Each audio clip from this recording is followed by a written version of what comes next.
notre programme de ce midi. C'est une conférence qui s'intitule Devenir père sur le tard.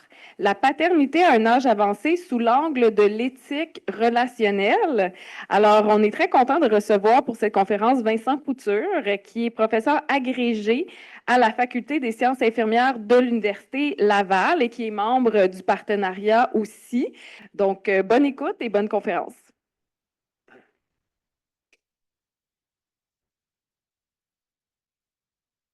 Bien, bonjour tout le monde, à ceux et celles ici dans le local à l'INRS, puis aux personnes qui sont à distance.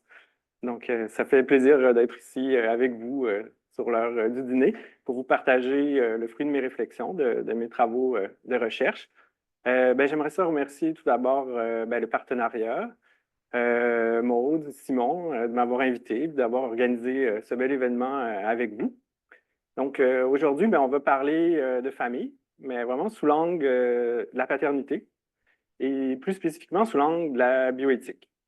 Donc, peut-être parmi vous, vous avez, quand on parle de bioéthique, vous avez en tête l'image de petits suppôts sataniques à la horde du comité d'éthique de la recherche qui vous empêche de vous épanouir dans vos travaux de recherche. Bien, c'est ça, mais c'est plus que ça aussi. Donc, on fait aussi de la recherche qui s'inspire de l'éthique appliquée. Donc, si vous voulez une approche peut-être plus proche des sciences humaines. Donc, de l'éthique appliquée à la santé, aux technologies, aux biotechnologies, puis de manière plus large aux sciences de la santé. Donc, c'est vraiment, si vous voulez, une approche interdisciplinaire par essence, donc qui mélange les sciences humaines, les sciences sociales, mais aussi les sciences, disons, naturelles. Donc, c'est de ça que je vais vous entretenir. Donc, ayez ça en tête quand je vais vous présenter mes travaux. Donc, sûrement vous le savez, hein, donc depuis longtemps, on assiste à la hausse de l'âge moyen des parents au moment de la naissance de l'enfant. Donc, c'est une tendance qui est lourde, qui est bien ancrée, hein, qui est une facette, on pourrait dire, du vieillissement de la population. Puis là, ici, je vous présente des données qui viennent, les dernières données qu'on a de l'Institut de la statistique du Québec. Donc, en 2022, l'âge moyen des pères à la naissance de leur enfant était rendu à peu près à 34 ans. Et puis, si on regarde dans les années 80, on était plus autour de 30 ans. Puis, ce qui est intéressant, c'est qu'on voit que c'est à peu près la même tendance aussi chez les mères. Donc, il faut avoir en tête que le Québec n'est pas seul là-dedans. C'est vraiment une tendance mondiale. Puis, ce qui est intéressant, c'est pas seulement dans les pays à haut revenu, on pourrait penser ça, mais c'est assez bien réparti, autant dans les pays à moyen et à faible revenu. Donc, il y a cette même tendance-là. Donc, on pourrait dire à reporter le moment de concevoir un enfant. Donc, les grandes estimations, les grandes études populationnelles estiment à environ une augmentation d'1 an de l'âge des parents au moment de la naissance, à peu près à toutes les décennies. C'est-à-dire à tous les 10 ans, l'âge moyen augmente d'1 an, puis c'est vraiment une tendance qu'on a vue continue. Donc, c'est sûr que quand on s'intéresse à cette question-là, c'est sûr que l'âge des pères est toujours, si on veut, dans l'ombre de l'âge des mères. Donc là, ici, je vais vous présenter deux tableaux. Donc, pas besoin de, je pense que c'est pas important de voir c'est quoi les résultats, mais grosso modo, c'est une recension des écrits qui est sortie cet été, qui analysait en fait les grands registres internationaux, les grandes études, les grands rapports, la grande littérature grise, pour essayer justement d'avoir ces données-là sur l'évolution de l'âge parental. Donc, à gauche, vous avez le tableau pour l'âge des mères, donc vous voyez, qui est très, très bien rempli. Et puis à droite, c'est ce qu'on a trouvé pour l'âge des pères. Donc, c'est sûr qu'il y a quelques faiblesses dans les données accessibles par rapport à l'âge des pères. J'en aurais mis un petit peu plus qu'eux. Mais ce que ça montre, c'est que c'est pas très bien compris. Il n'y a pas une surveillance épidémiologique, populationnelle aussi rigoureuse pour ce qui est des hommes si on compare à l'âge maternel. Donc, c'est sûr que présenté comme ça peut sembler un peu alarmant, mais il faut se dire que ce n'est pas un phénomène nouveau. Donc, on peut penser à un exemple qui est celui du tardillon dans les familles nombreuses.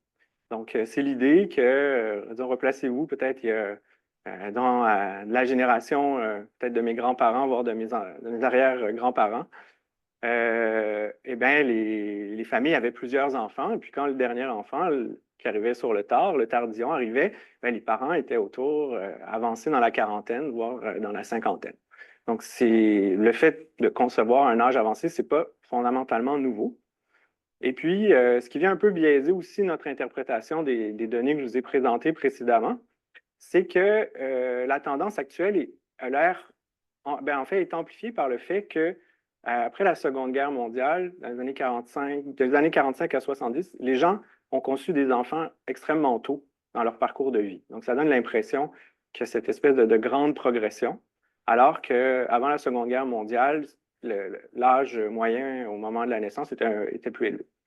Mais pourtant, il y a quelque chose qui joue. Et puis, le phénomène de la paternité à un âge avancé et de la parentalité à un âge avancé suit quand même l'évolution et les transformations de la famille contemporaine. Donc, il y a quelque chose de singulier qui se passe en lien avec notre époque. Donc, il y a plusieurs raisons qui sont avancées pour expliquer ce phénomène-là contemporain, de la paternité à un âge avancé, mais surtout conçu dans la perspective plus globale de la parentalité à un âge avancé. Donc, ces raisons-là sont plutôt spéculatives, viennent de démographes, de sociologues. Mais disons, il commence justement à y avoir peut-être plus de recherches aussi qualitatives pour essayer de comprendre le point de vue des acteurs, des actrices par rapport à ce phénomène-là, mais c'est en train de se faire en ce moment.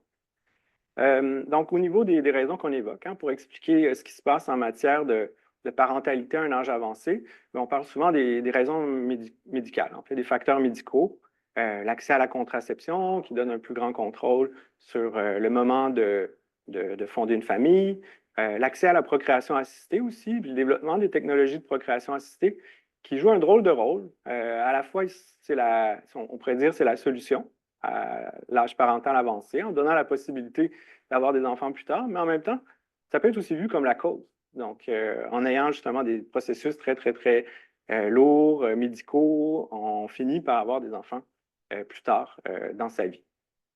En lien avec la procréation assistée, bien, la gestation pour autrui aussi peut être considérée comme une sorte si on veut, de parcours, de trajectoire qui amène à concevoir plus tard. Hein. Imaginez la complexité de ces démarches-là pour fonder une famille. Donc, habituellement, quand on arrive à fonder notre famille suite à un processus de GPA, on est souvent assez avancé dans la vie. Et puis, oui, il y a des recherches aussi qui montrent aussi pour les personnes trans, ben, la transition médicale à laquelle ces personnes-là, à travers laquelle ces personnes-là cheminent, fait aussi que le moment où on commence à réfléchir à concevoir une famille, on est beaucoup plus tard dans son parcours de vie.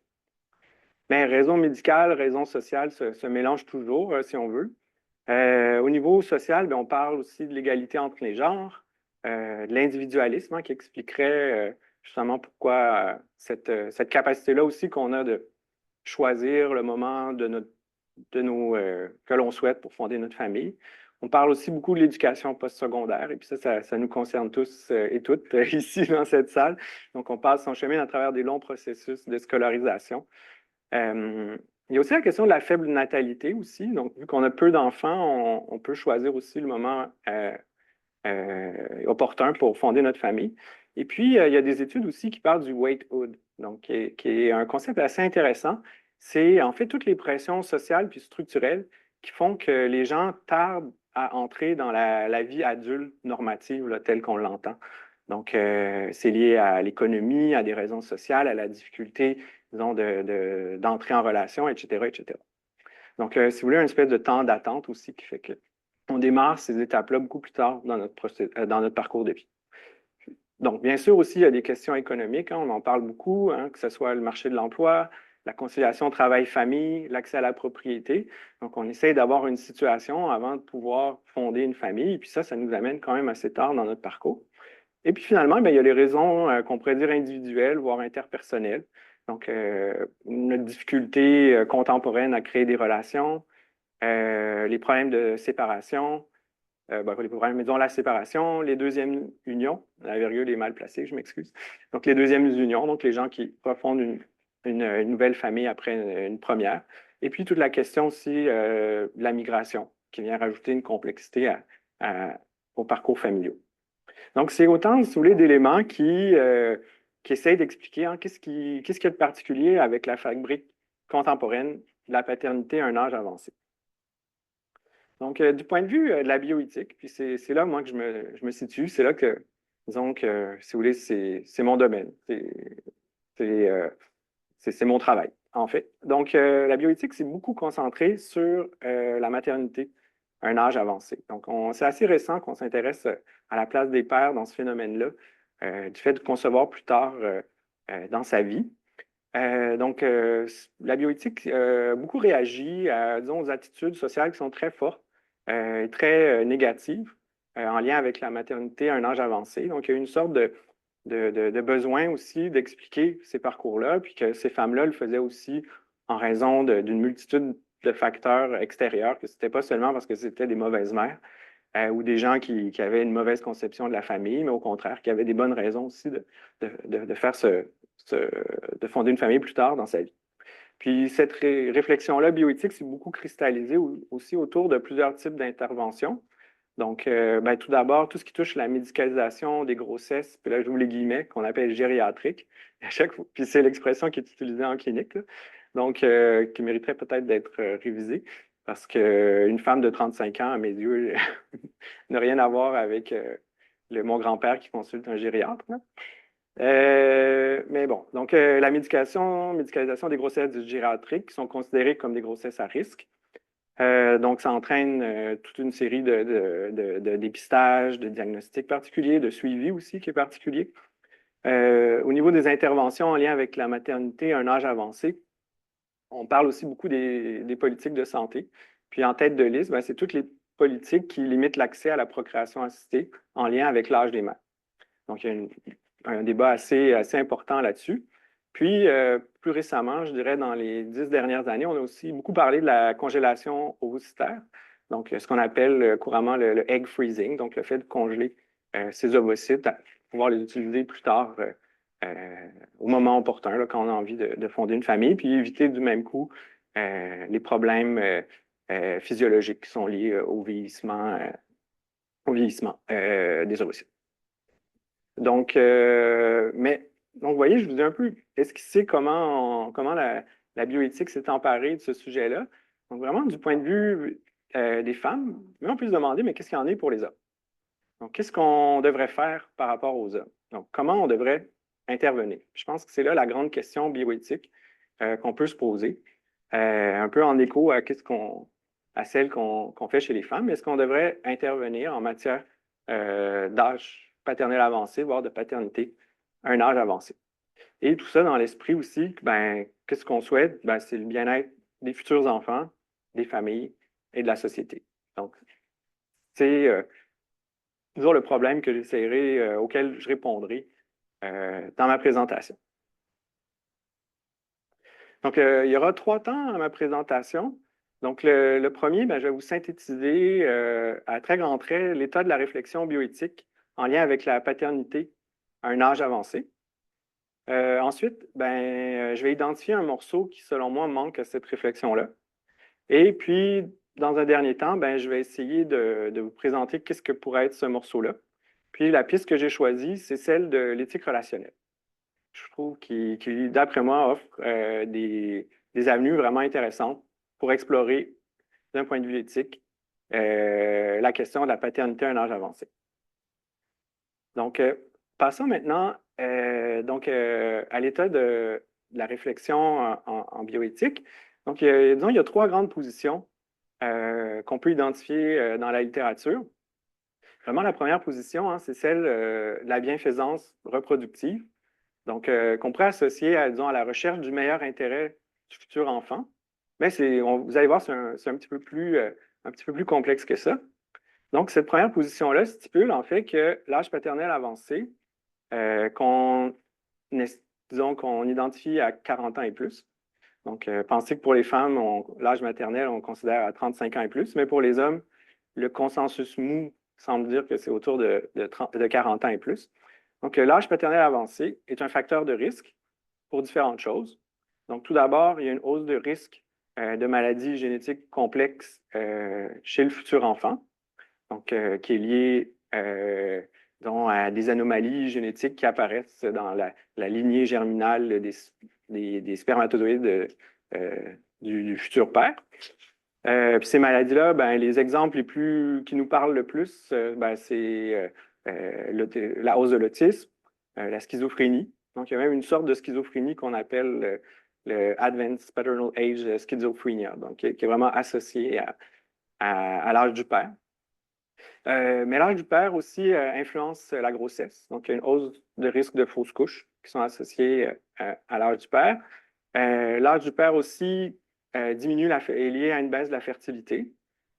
Contrairement aux mères, il n'y a pas, disons, cet épuisement de la réserve ovarienne. Techniquement, les hommes peuvent concevoir jusqu'à leur mort, mais la fertilité, la qualité des spermatozoïdes va décliner tout au long de leur vie. Donc, ça entraîne une baisse de fertilité. Puis ça a comme conséquence ben, qu'on médicalise après ça ce type de procréation-là. Donc, pour aider ces couples à avoir des enfants, ben, on va médicaliser la grossesse. Puis ça a comme effet ben, qu'au final, on médicalise le corps de la femme pour les problèmes liés au conjoint. Et puis finalement, il y a un autre aspect aussi, ben, qui est la hausse de probabilité ou la hausse de risque, on pourrait dire, de parentification. Donc, la parentification, c'est le fait que l'enfant devienne très tôt, très vite dans sa vie, proche aidant envers un père à la santé déclinante, puis ultimement ben, assiste prématurément au décès de son parent, puis qui est, selon les psychologues, une des expériences les plus traumatisantes qui existent. Donc, plus notre père est vieux, ben, plus il y a de risques qu'il décède dans la prochaine année. Donc, c'est vraiment cette idée-là. Donc, selon cette vision-là, en accord avec le principe de bienfaisance reproductive, en ayant surtout en tête le meilleur intérêt du futur enfant, dans ce contexte-là, il est vraiment préférable d'intervenir en matière de paternité à un âge avancé, justement pour limiter tous ces effets négatifs. Mais il y a une seconde position qui s'oppose à la précédente. C'est celle où on défend plutôt le respect de l'autonomie reproductive des gens. Donc, c'est vraiment l'idée que l'autonomie reproductive, hein, c'est vraiment un principe qui est central dans nos sociétés libérales, qui a été chèrement gagné par les femmes on pourrait dire, depuis les années 60, puis qui est un combat constant aussi pour préserver, hein, si on pense à ce qui se passe aux États-Unis en matière d'avortement. Donc, c'est un principe extrêmement important qu'on conçoit souvent comme une forme de liberté négative.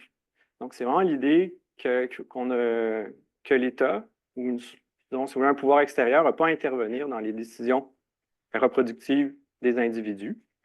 Donc, selon ce principe-là très, très fort aussi en bioéthique, ben, les parents sont aptes à décider par eux-mêmes d'avoir ou non un enfant au moment qu'ils souhaitent. Donc, dans cette vision-là, si on défend justement l'autonomie reproductive, ben, il n'est pas préférable d'intervenir dans des projets familiaux avec paternité à un âge avancé. Donc, souvent, on oppose ce principe-là au précédent qui lui encourage plutôt le fait d'intervenir. Mais il y a une troisième position aussi un peu médiane qui est assez intéressante. Donc, c'est une vision peut-être plus proche de celle de la justice reproductive. Donc, c'est vraiment l'idée d'éviter des formes de discrimination.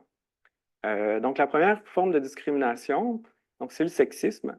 Donc, pour éviter le sexisme, ben, il faudrait en fait traiter les hommes d'âge avancé de la même manière que leur contrepartie féminine. Donc, il devrait y avoir une forme d'égalité dans le traitement, dans le type d'intervention. Donc, si on a un suivi spécial en lien avec une grossesse à risque liée à l'âge des pères, il faudrait avoir l'équivalent pour l'âge des pères. Un autre type de discrimination aussi qu'on peut voir en lien avec la paternité à un âge avancé, c'est la discrimination sur la base de l'âge, donc l'âgisme. Donc, c'est l'idée que l'âge, c'est un critère important pour créer une forme de discrimination entre les gens. Et puis que ça entraîne une allocation de ressources qui est différente en fonction de notre âge. Donc, selon cette idée-là, pour éviter une forme d'âgisme, ben, peu importe notre âge, l'âge n'est pas synonyme de notre qualité parentale. Peu importe notre âge, on devrait avoir accès aux mêmes ressources, aux mêmes services de santé, aux mêmes types d'interventions, etc. Puis la dernière critique vient plutôt du côté d'une autre forme de discrimination qu'on appelle le capacitisme. Donc, c'est vraiment l'idée que les individus ne sont pas traités de la même façon en fonction des capacités de leur corps, puis ayez en tête en fonction de leur handicap ou de leurs limitations. Donc, est-ce que l'âge, la vieillesse doit être vu comme une forme d'handicap? Et puis, est-ce que c'est suffisant pour, après ça, retirer des services, des soins ou limiter l'accès à des services de santé? L'idée, c'est aussi de comparer avec d'autres formes, si vous voulez, de projets familiaux où les gens ont la même espérance de vie. Et puis, donc, pensez par exemple à des gens qui ont des maladies chroniques, par exemple comme le cancer ou des choses comme ça, qui vont avoir accès à tout plein de services pour pouvoir préserver leurs gamètes. On va les aider justement à, justement à développer leur famille malgré le fait qu'ils ont une faible espérance de vie. Donc, par équité, est-ce qu'on devrait aussi considérer, on devrait éviter de dire les hommes, en raison de les hommes âgés, en raison de leur capacité moindre, devraient avoir moins de ressources ou on devrait les intervenir. Donc, vous voyez un peu le type de discrimination, mais dépendamment aussi de quelle position on prend, ça nous amène à choisir ou non si on doit intervenir dans des projets familiaux avec paternité à un âge avancé. Donc, disons, il y a deux grandes limites, je pense, qui émergent de ce survol, si vous voulez, des grandes idées, des idées fortes en lien avec la bioéthique de la paternité à un âge avancé. Tout d'abord, c'est une vision très biomédicale. En fait, on doit choisir entre deux visions. Disons, entre soit une vision très, très biomédicale ou une vision que j'appellerais plus individualiste de la paternité. Donc, d'un côté, dans la conception biomédicale, on accorde beaucoup d'importance puis à l'idée, au moment de la conception, à l'âge qui est lié à cette conception-là. Donc, c'est une donnée qui est quantifiable, puis à laquelle on associe aussi une série de facteurs de risque. Donc, c'est une manière très réduite de concevoir la paternité en le réduisant seulement à des facteurs de risque biomédicaux. Et puis, donc, ça accorde aussi beaucoup d'importance à ce moment-là de la conception, à l'âge des personnes au moment de concevoir.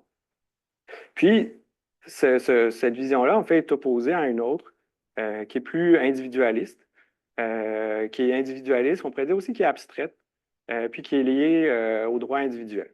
Donc, on le voit bien avec le principe d'autonomie, le fait d'éviter la discrimination, mais on veut s'assurer de protéger les libertés individuelles, on veut s'assurer aussi de traiter les individus de manière égale. Donc, la manière dont la réflexion se construit nous amène à devoir choisir un peu entre ces deux visions-là de la paternité à un âge avancé. Donc, selon moi, il manque un aspect à cette réflexion-là, puis c'est l'oubli, en fait, des dimensions sociales et relationnelles de la parentalité, voire de la paternité. Donc, je pense que c'est important, justement, de concevoir la paternité comme étant beaucoup plus large que seulement la conception. Donc, qui s'étend, en fait, c'est une expérience de vie qui va s'étendre dans le temps entre deux individus. Donc, c'est important de dépasser ce seul moment-là biologique de la conception pour englober, en fait, un statut social et relationnel qui va se réaliser à travers le temps.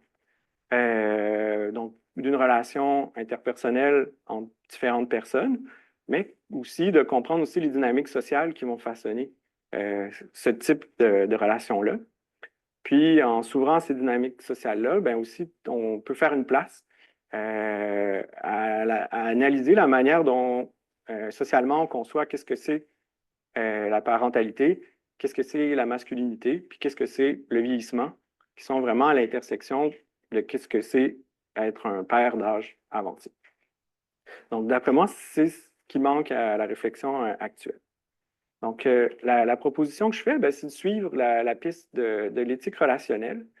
Donc, c'est un courant en bioéthique qui critique les a priori androcentriques et eurocentriques du sujet éthique. C'est sûr qu'il disons, de manière, disons, pour vous aider à voir un peu où est-ce que ça se situe. C'est très lié à l'éthique féministe, à l'éthique du care. Donc, c'est sûr que ça nourrit beaucoup qu'est-ce qu'on entend l'éthique relationnelle, mais c'est aussi à l'intersection de d'autres systèmes éthiques non occidentaux aussi qui conçoivent en fait l'importance de la relation aux dépens de l'individu puis des droits individuels. Donc, c'est vraiment l'idée de prendre en compte l'idée que l'agent ou l'agente éthique, le sujet éthique, est situé dans une toile spécifique de connexion. Donc, spécifique, c'est-à-dire qui est vraiment propre à un moment, à des relations précises dans le temps, dans un espace. Donc, l'individu est à l'intérieur de cette toile de connexion-là. Et puis, ces connexions sont interpersonnelles avec d'autres personnes, mais ils sont aussi sociales. Ils sont socialement déterminés dans la mesure où nos rapports avec les autres sont déterminés par ce qui est possible socialement d'avoir comme interaction.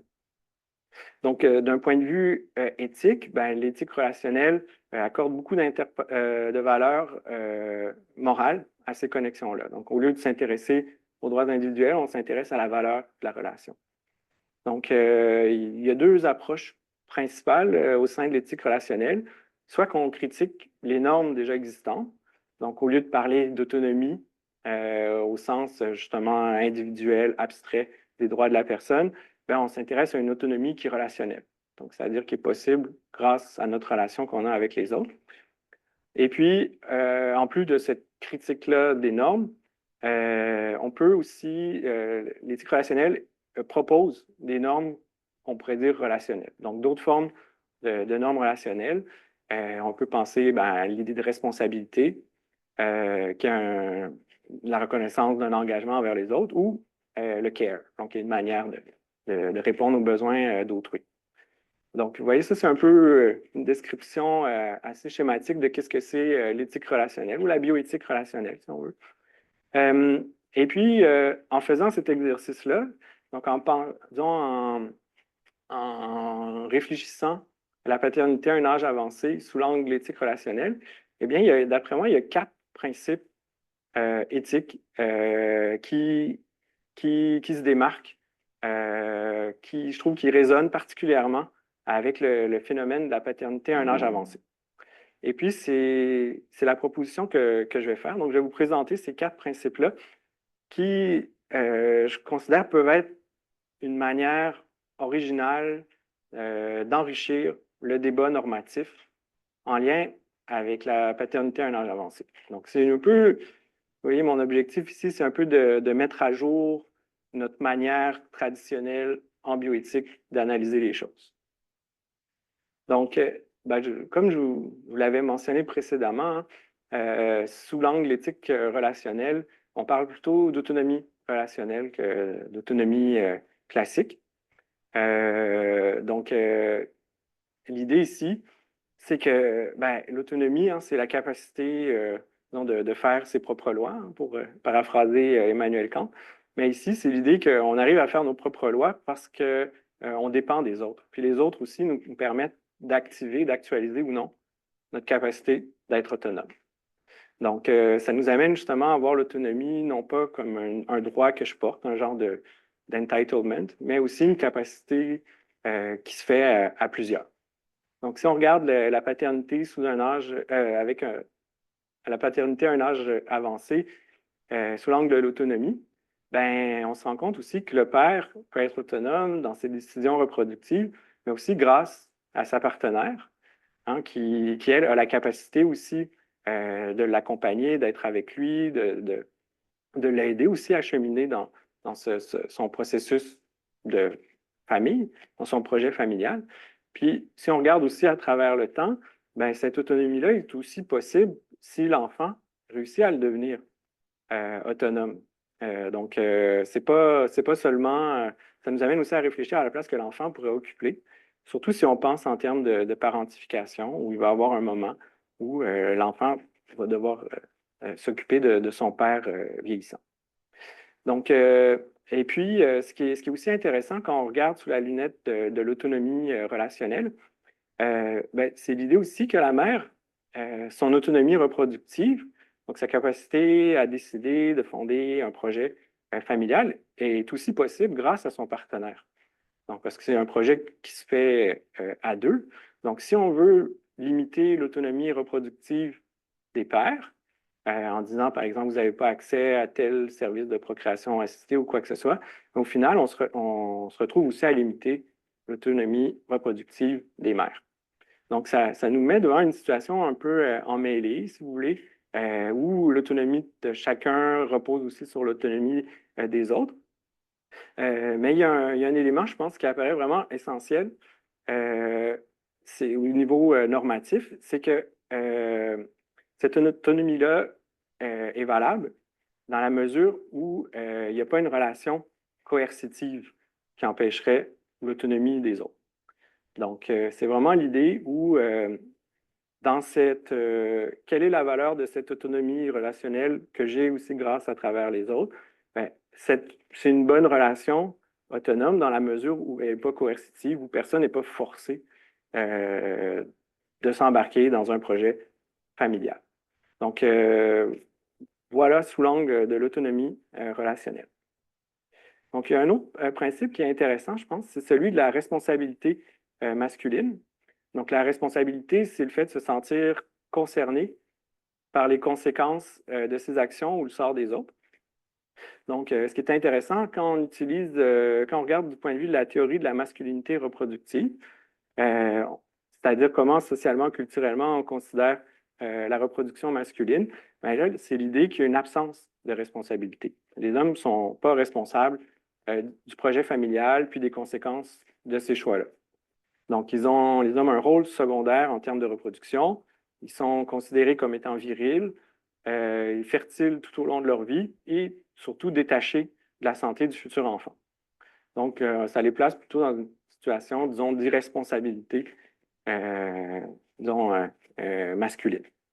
Mais ce qu'on a vu, ben, c'est que les données scientifiques montrent le contraire. Puis on peut même ajouter, ben, les données sociologiques aussi montrent que les pères se sentent responsables de leur enfant. C'est seulement à ce moment-là, biologique, conceptionnel, où cette masculinité reproductive-là s'applique. Et puis, sous l'angle du principe de responsabilité masculine, ben, ça nous amène à considérer aussi cette contribution-là masculine, donc au projet familial. Donc ça, c'était le deuxième principe. Le troisième, donc c'est plutôt sous l'angle du caring. Donc, c'est vraiment l'idée de prendre soin du père vieillissant. Donc, c'est sûr que jusqu'à présent, comment la réflexion présente ce caring, c'est surtout sous l'angle de l'enfant. Hein. On s'intéresse au prendre soin de l'enfant. Mais disons, dans un projet avec paternité à un âge avancé, ben, le vieillissement du père va aussi entraîner une forme de vulnérabilité puis une forme de dépendance. Donc, et puis cette vulnérabilité-là, cette indépendance-là va aussi empêcher ou va, disons, nuire à la capacité du père de réaliser ses projets de vie. Et puis, sous l'angle du principe, si vous voulez, du prendre soin ou du caring, ben, on a une sorte de devoir aussi de répondre aux besoins de cette personne-là, de sa santé déclinante aussi, de la diminution aussi de sa capacité à s'occuper des personnes qui sont dépendantes de lui.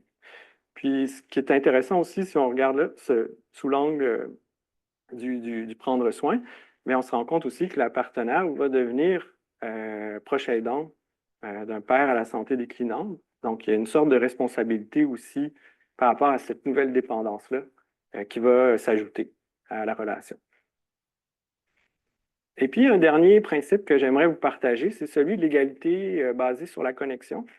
Donc, ce que je vous ai présenté, dans la troisième position que je vous ai présentée tout à l'heure, c'est vraiment une vision plus traditionnelle de l'égalité hein, qui part de l'intérêt d'un individu abstrait, puis qui l'applique ensuite à l'ensemble des individus.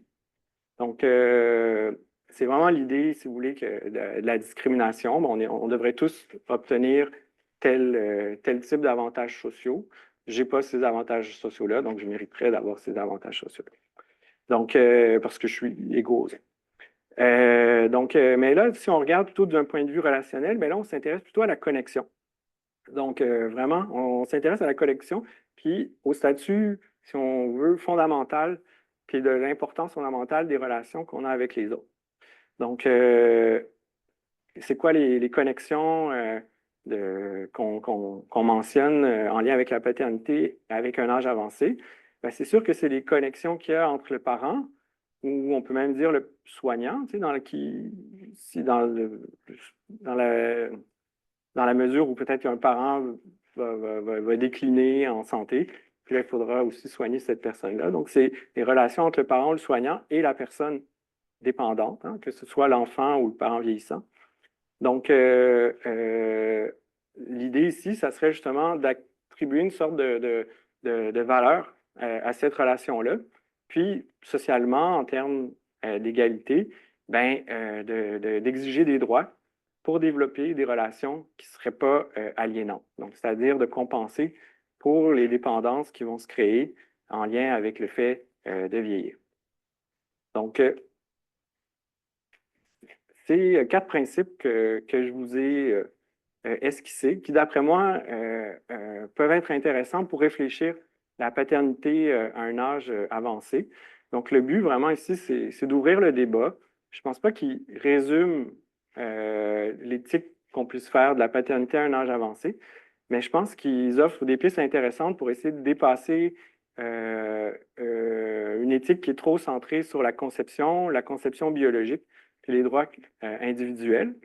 Donc, l'idée ici, c'est vraiment d'ouvrir l'éthique aux relations, à la famille, mais aussi au vieillissement, qui sont des éléments essentiels du phénomène de la paternité à un âge avancé.